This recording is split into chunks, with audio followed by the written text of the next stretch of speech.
दोस्तों, जनहित भारत में आप सभी का स्वागत है।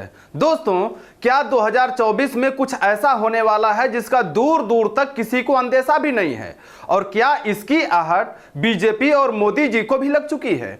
और क्या सुप्रीम कोर्ट के एक फैसले से बीजेपी की सारी रणनीति फेल होने जा रही है? और क्या सुप्रीम कोर्ट के एक हथौड़े ने चुनाव आयोग को सही दिशा दिखा दिया है? और अब चुनाव आयोग ही 2024 के चुनाव में बीजेपी की कमर तोड़ने वाली है। इन सभी मुद्दों पर चर्चा करने के साथ ही बात करेंगे राहुल गांधी और इंडिया गठबंधन से जुड़े तमाम राजनीतिक दलों का, और यह भी जानेंगे कि क्या राहुल गांधी, अखिलेश यादव और तेजस्वी यादव ने जिस तरह से उत्तर भारत में मोदी सरकार की घेरेबंदी कर दी है, क्या बीजेपी का राम मंदिर और ध्रुवीकरण उत्तर भारत में फेल होता दिखाई दे रहा है? और जो उत्तर भारत 2024 चुनाव में बीजेपी का सबसे मजबूत पिलर था, क्या इस पिलर को उत्तर भारत से इंडिया गठबंधन उखाड़ फेंकने वाला है? और इसी के साथ ही हम राहुल गांधी के उस बयान की भी चर्चा करेंगे जिसमें उन्होंने कहा है कि हमारी सरकार आने पर अग्निवीर योजना को समाप्त करके 100 दिन के अंदर परमानेंट सेना की नियुक्ति का प्रावधान करेंगे।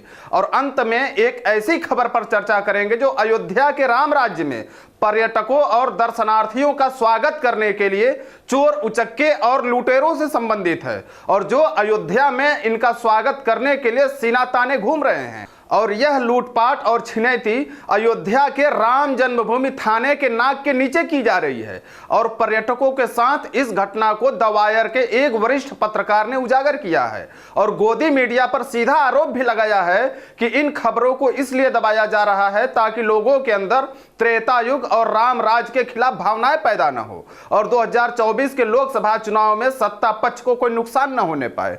तो चलिए शुरुआत करते हैं एक एक खबर से। दोस्तों, जैसे जैसे चुनाव नजदीक आते जा रहे हैं, ऐसा लग रहा है कि बीजेपी और मोदी जी की चमक दमक वाली राजनीति का दौर समाप्त होता जा रहा है, क्योंकि जिन वादों और योजनाओं को प्रधानमंत्री मोदी खुले मंच से बार बार उठा रहे हैं, वास्तव में जमीन पर हकीकत बिल्कुल इसके विपरीत है। और जिन मूल मुद्दों गरीबी, बेरोजगारी, महंगाई, स्वास्थ्य और शिक्षा पर प्रधानमंत्री मोदी 10 सालों में अपने वादों से फेल होते दिखाई दे रहे हैं, क्या उन्हीं मूल समस्याओं को दूर करने की उम्मीद अब आम जनता कांग्रेस और इंडिया गठबंधन से लगा चुकी है? और क्या अब जनता मोदी जी के चकाचौंध वाले राजनीति से निकलकर हकीकत की दुनिया में कदम रखते हुए इंडिया गठबंधन से पूरी तरह जुड़ चुकी है? क्योंकि जिस तरह से तेजस्वी यादव की रैलियों में लाखों की भीड़ उमड़ रही है और जिस तरह राहुल गांधी आम जनता से उनकी मूल समस्याओं को दूर करने का आश्वासन दे रहे हैं और जिस तरह से अखिलेश यादव पीडीए को लेकर चुनावी मैदानों में कूद चुके हैं, क्या इसकी आहट मोदी जी को भी लग चुकी है कि अब बीजेपी का हिंदुत्व कार्ड फेल होता जा रहा है? और क्या इसीलिए अब वह द्वारकाधीश के उस जगह पर दर्शन करने गए जो समुद्र के अंदर बताया जाता है, ताकि किसी भी तरीके से हिंदुत्व कार्ड प्रभावित किया जा सके और ध्रुवीकरण भी किया जा सके?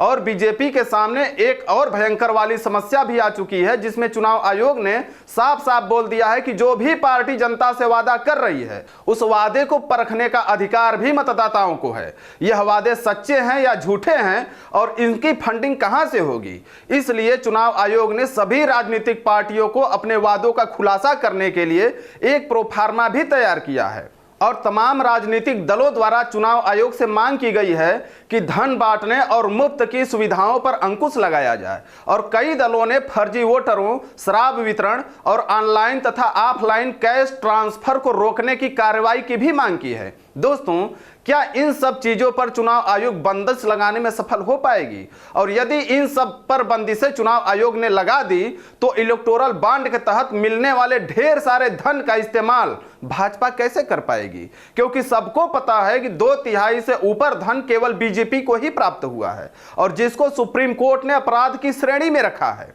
सुप्रीम कोर्ट के एक वकील का तो यहां तक कहना है कि यदि सुप्रीम कोर्ट की नजर में यह अपराध है तो अपराध करने वाले लोग, चाहे प्रधानमंत्री हो चाहे गृह मंत्री हो, जेल भी जा सकते हैं, जो शायद देश में पहली बार होगा। दोस्तों, जहां एक तरफ मोदी जी और भाजपा के लोग अग्निवीर योजना की वाहवाही करते नहीं थकते, वहीं कांग्रेस के राहुल गांधी ने इसे खुले तौर पर युवाओं के साथ घोर अन्याय बताया है और यह वादा भी किया है कि यदि उनकी सरकार सत्ता में आती है तो 100 दिन के अंदर अग्निवीर योजना समाप्त करके सेना के परमानेंट नियुक्ति का प्रावधान किया जाएगा।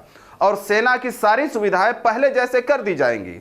साथ ही यह भी कहा है कि 60 लाख रिक्त पदों को यथाशीघ्र भरा जाएगा ताकि लोगों को नौकरियां मिल सके और बेरोजगारी कम हो सके। दोस्तों, जहां मोदी सरकार एक के बाद एक मुद्दे पर घिरती जा रही है, वहीं दूसरी तरफ अयोध्या में लूटपाट और चुनौती की घटनाएं तेजी से बढ़ रही हैं। जो मोदी सरकार अयोध्या में पर्यटन के नाम पर वहां के लोगों को विकास का सपना दिखाई थी, उसी सरकार में राम मंदिर उद्घाटन के 2 महीने भी नहीं बीते, अयोध्या में लोगों की सुरक्षा व्यवस्था तार तार हो गई और इन घटनाओं को द वायर ने प्रकाशित भी किया है। साथ ही गोदी मीडिया पर आरोप भी लगाया है कि गोदी मीडिया नकारात्मक खबरों को नहीं दिखा रही है।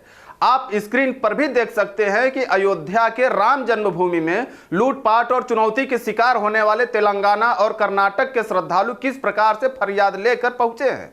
द वायर ने लिखा है कि उन्होंने कल्पना भी नहीं की होगी कि अयोध्या में राम राज्य की जमीनी हकीकत इतनी कड़वी होगी और राम जन्मभूमि पथ और हनुमान गढ़ी के पास चोर उचक्के और लुटेरे उनके स्वागत करने को आजाद होंगे, जो ना उनके गले के 20 कीमती लॉकेट रहने देंगे, ना सोने की चैन रहने देंगे, यहां तक कि सुहाग चिन्ह, मंगलसूत्र और एक मुखी रुद्राक्ष भी छीन लेंगे। और सबसे बड़ी बात कि जिनके मदद से सभी लोग वहां आए थे वह खुद हैदराबाद हाईकोर्ट के वकील हैं, लेकिन उनकी बातों पर भी राम जन्मभूमि थाने की पुलिस गंभीरता नहीं दिखा रही है और हिल्ला हवाली करके मामले को टालने में लगी हुई है तथा फरियादी लोगों के साथ कोई सहानुभूति भी नहीं दिखा रही है। सवाल यह है कि जो सरकार दावा करती है कि अपराधी उत्तर प्रदेश में पूरी तरह समाप्त हो गए हैं और हमने उत्तर प्रदेश में एक सुरक्षित माहौल दिया है, क्या यही है लोगों की सुरक्षा? क्या इसी के दम पर अंतर्राष्ट्रीय पर्यटन को बढ़ावा देने की बात डबल इंजन सरकार करती है? और क्या जिस राम मंदिर के उद्घाटन के समय बार बार राम राज्य की बात कही जा रही थी, अगर इसी मंदिर के आसपास ही लोग सुरक्षित नहीं हैं, तो पूरे राज्य और देश में सरकार किस आधार पर राम राज्य लागू करने की बात करती है और लोगों को सुरक्षा देने की बात करती है? अगर हमारे द्वारा दी गई जानकारी आपको अच्छी लगे तो वीडियो को लाइक करें, चैनल को सब्सक्राइब करके घंटी वाला बटन दबाना ना भूलें। धन्यवाद।